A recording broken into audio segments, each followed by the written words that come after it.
you're doing a record like this, you don't want, Quincy was very smart to not have everything be high energy, something that you can listen to that's laid back. And he knew he wanted something different. Um, and that could balance the record. You had the, and that's the other reason why on that record, I mean, the philosophy was to have a song for everyone, Hmm. right? So not all up tempo, not all funky, not too much, not rock, but to have it balanced. And when Quincy asked David Paich and Steve Porcaro if they had something that that could possibly work, there, you know, and Steve, you know, wrote what he did, and how all that came was just totally a miracle and magical, um, because the initial songs that were on the cassette that Page and those guys had done, Quincy wasn't feeling, but then in those days you had a cassette and it would flip to the other side if you just let it keep playing. And all of a sudden he just hears this melody.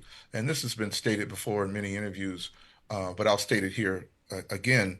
Um, he just hears this da da da da da da da da. And Quincy looked over at me and went, "Whoa, what is that?" And he called Picaro, and Stephen told him the story that it was a melody that he came up based on his daughter coming home from school, and she had been picked on by these kids, and the only thing that he could say to her is that, "Honey, it's just human nature," and it stuck.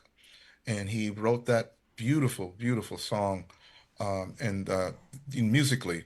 And then Quincy knew exactly who the lyricist should be to write the lyric. But Steve came up with the chorus, of course, but the great John Bettis, brilliant, brilliant writer. Um, Quincy called Chuck Kay, the famous publisher, and Chuck gave him John Bettis's number, and John wrote those verse lyrics that are so highly visual and smelly. Michael really dialed into that, um, and did that.